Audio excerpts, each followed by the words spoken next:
Operation లేకుండా మోకాళ్ల నొప్పులకు చిన్న సూదితో పరిష్కారం. Halcyon pain management centre, Y junction, Kukatpally. Gauri, ఎవరికిది?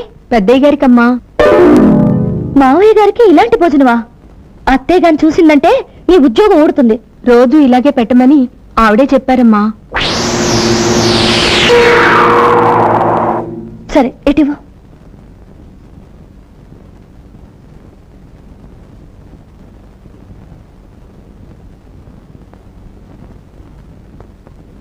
భోంచేయండి మావయ్య. మామయ్య? అవును మావయ్య, నేను మీ కోడల్ని. కోడలు? నీకంటే నా పెళ్ళామే నయం. తన కడుపునో కాయ కాసే వరకన్నా అది నాతో కాపురం చేసింది. నువ్వు మొదటి రాత్రే మొగుడిని బయటికి పంపేశావు. అది ఆయన జాతక ప్రకారం 27 ఏళ్లు దాటేదాకా కాపురం చేయకూడదటగా. చేస్తే ఆయనకి ప్రాణగండవని. ప్రాణగంధమా? ఎవరు చెప్పారు? అత్తయ్య గారు. ఇది ఆ పాము కక్కిన విషమా? నా కొడుకు జాతకంలో అలాంటి గండాలేం లేవు తల్లి. మరి అత్తయ్య గారు నిన్ను మాయ చేసింది. దేనికి? నువ్వు చదువుకుందానివి, నీ దగ్గర తన ఆటలు సాగమని గ్రహించుంటుంది. మీ ఇద్దరిని విడదీసి ఏ తెలివి తక్కువ దాన్నో రెండో కోళ్లగా తెచ్చుకుని ఈ ఆస్తి మొత్తం కాజేయాలని పన్నాగం పన్నుంటుంది. దాని చేతిలో ఆట బొమ్మలా కాకుండా వాణ్ణి మనిషిగా మార్చు తల్లి.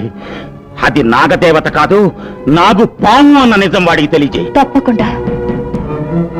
నాకు పాము కూరలు పీకి దాని పడక మీద నాట్యం చేస్తాను. మల్లెపూలు పుట్టు ఇంకోట ఒత్తుగా చల్లాలి. అబ్బాయి గారు, ఈ అత్తం ఎక్కడ పెట్టమంటారండి? అత్తం ఏంట్రా అత్తరపత్రి అదవా? కొత్త మీద కొట్టానే తొత్తర 3 ఏళ్ళు పడతావు. ఎల్లికెళ్ళట్రా. జరిగే తమ్ముడు శోభనం. అలాగే పడుతుందా? జరిగేది తమ్ముడు శోభనం. అయ్యా, ఈ అగరొత్తులు ఎక్కడికి పెట్టమంటారు? పక్కనే టెలిగెచ్చండి, గుమ్మ గుమ్మలాడిపోవాలి. జరిగేది శోభనం. అబ్బాయి గారు, మీరు అర్థమానం శోభనం శోభనం సబ్బేకండి. నాకు అవతల పంపు సెట్ గుర్తొచ్చేస్తుంది. ఏడ్చేవలే, ఇంకేం మర్చిపోలేదు కదా? మర్చిపోయామండి. ఏంటి? తక్కిడా. తక్కిడా శోభనానికి అదెందుకురా? తోకం వేసుకోవడానికండి. తోకం ఏంట్రా? లేకపోతే ఏంటండి, నేనేమన్నా అంటే అన్నా ఉంటారు కదండి. ఇది అసలు శోభనం కదనే ఉందండి. పూల కొట్ట ముందు మిఠాయి కొట్టెట్టుకున్నట్టుందండి. నేను అమ్ముకునేలాగా, మీరు కొంటానికి వచ్చేలాగా ఉందండి. నీ మొహలే. శోభనానికి మాత్రం లేకపోతే నువ్వు వెళ్ళే పాడట్టుకురా, నీ పైన అట్టుకోతాను. అలాగేనండి.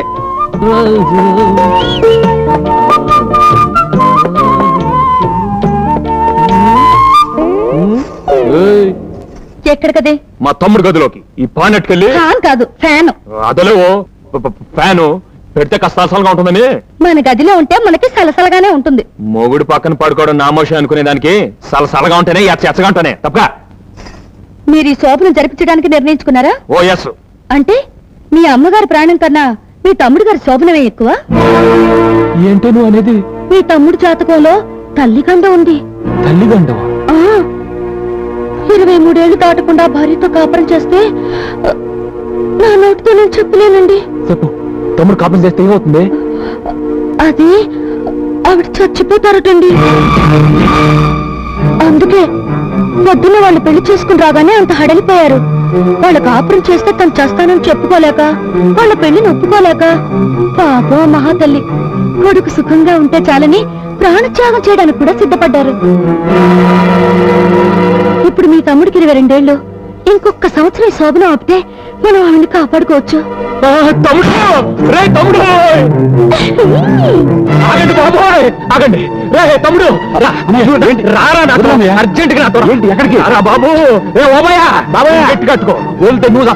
అలాగేనండి, ఉడుపు పట్టు పెట్టేస్తానండి. ఏంటన్నా ఇది అసహ్యంగా? నీకు అమ్మ బతకాలం ఉందా లేదా? ఏంటో అనేది? నీ జాతకంలో తల్లిగండ ఉందరా? నువ్వు 23 ఏళ్ళు కాపురం చేయకూడదు. 23 ఏళ్ళు దాటే వరకు కాపురం చేయకూడదు. ఆ తర్వాత నీ పెళ్ళం, నీ గది నీ ఇష్టం. ఈలోగా కకృతి పడ్డావు, అమ్మ చచ్చిపోతురా. ఇవాళ నుంచి తమ్ముడిని ఆడి పెళ్ళాన్ని కలవకుండా చూడటమే నీ పని. ఓ జంటను కలపడం కష్టంగానండి, ఎడగొట్టడం పెద్ద ఇజ్జంటారా? చూసుకోండి, నా రెప్ప మీ చెప్పు. రెప్ప చెప్పేంటి? అదేనండి, నేను కంటి మీద రెప్పేస్తే మీ చెప్పు చూడని కొట్టండి. అదేంటి దాని మీనింగ్. ఏ నుంచి తమ్ముడు గారి పక్కలో నేను ఉంటానండి. ఆ ఊహమ్మ గారు ఊహలో కూడా రానండి. కాదు కూడదు అనుకోండి. ఒకవేళ వచ్చారనుకోండి, తమ్ముడు గారి చేత అయ్యప్ప సమాలించండి. స్వామి శరణమయ్యప్ప అనిపించేస్తారండి. ఏంటండి అలా చూస్తారా? పొద్దున్న పడుకుతారండి. రండి. ఆంటీ, ఇక నుంచి నీకు నాకు యాంటీ. నా మొగుణ్ణి నన్ను నువ్విడగొట్టావు. నీ కొడుకుని కోడల్ని నేను విడగొట్టాను. దీన్ని టిట్ ఫర్ టాట్ అంటారు. తెలుగులో ఎత్తుకు పై ఎత్తు. ఎలా ఉంది అత్తయ్య? నీ ఎత్తుగడని మెచ్చుకోకుండా ఉండలేకపోతున్నాను. చాలా చక్కగా ఆడా. నీ దగ్గరే నేర్చుకున్నాను. అది గుర్తు పెట్టుకో. నేను ఈ ఆటలో బాగా ఆరితేరిన దాన్ని. ఇంతవరకు నన్ను ఢీకొట్టి ఎవ్వరూ నిలబడలేదు. ఇంతవరకు మీరు అనుభవం లేని వాళ్ళతో ఆడుంటారు. నాలాంటి సమవుచ్చి మీకు దొరికుండదు. నాతో ఆట చాలా ప్రమాదకరం. ప్రమాదం లేకపోతే ఆటలో మజా ఏముంటుంది అత్తయ్య? పైగా మీలాంటి వాళ్ళతో ఆడే అవకాశం అస్తమానం రాదు. వచ్చిందిగా, చూద్దు గాని. చూద్దాం. అంతవరకు కాస్త విశ్రాంతి తీసుకోండి.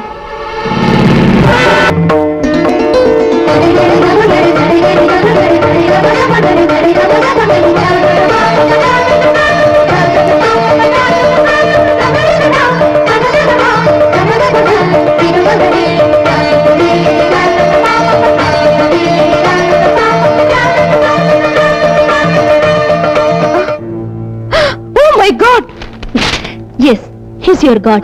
పిచ్చాడు పిచ్చాడు పిచ్చాడు. ఎవరే పిచ్చాడు? పిచ్చిదానా? ఆయన ఈ ఇంటి దేవుడు. ఏయ్, హద్దు మీరి ప్రవర్తిస్తున్నావు. హద్దుల గురించి నువ్వు నాకు చెప్తున్నావా? మీరు ఈ చుట్టూ ఓ సరిహద్దు గీసి అది దాటి రావడానికి వీల్లేదని శాసించి ఆ చీకటి కొట్లో బంధించింది హద్దు మీరు కాదు. ఈ మంచి మనిషి మీద పిచ్చోడిని ముద్ర వేసి జీవోత్సవలా మార్చింది హద్దు మీరు కాదు. అమ్మా సుధా, వాగింది చాలు. ఆయన్ని లోపలికి తీసుకెళ్ళు. కుదరదత్తయ్యా, బయటికే తీసుకెళ్తాను. వీల్లేదు. ఇది నీ అత్తగారి ఆజ్ఞ. చాలా వీలుంది. ఇది మీ కోడలి గారి కోరిక. మా సిస్టర్ శాసనాన్ని ధిక్కరిస్తున్నావా? శాసనాలకి రాజముద్రికలకి ఏనాడో కాలం చెల్లిపోయింది కదత్తయ్య గారు. పిచ్చి పిచ్చిగా వాగేవంటే పళ్ళు రాలిపోతాయి. వేద వేషాలు వేయకుండా నడు లోపలికి. ఏంటి దున్నపోతుల అడ్డంగా బలిసి తెగరచ్చిపోతున్నావు? కొట్టానంటే దవడ పగిలిపోద్దా? నీ కొడుకులాగా నన్ను గుప్పెట్లో పెట్టుకుందాం అనుకున్నావా? చెయ్యి నొరికి చేతిలో పెడతాను. మావయ్య గారిలాగా నన్ను చీకటి కొట్లో పడేద్దాం అనుకుంటున్నావా? కిరసనాయిల్ పోసి తగలబెట్టేస్తాను. కళ్ళ పూలు, నుదుట బొట్టు, రంగురంగుల చీరలు, చేతి గాజులు, ఈవేళ నీకు ఇవన్నీ ఉన్నాయంటే దానికి కారణం ఈయన, నీ ఆయన. ఆయన్ని బయటకు తీసుకెళ్తానంటే వద్దంటావా? చెప్పు తెగిపోద్ది. నేను తిట్టగలను అత్తయ్య గారు, కానీ తిట్టను. ఎందుకంటే అత్తయ్య గారంటే అభిమానం, పెద్దలంటే గౌరవం.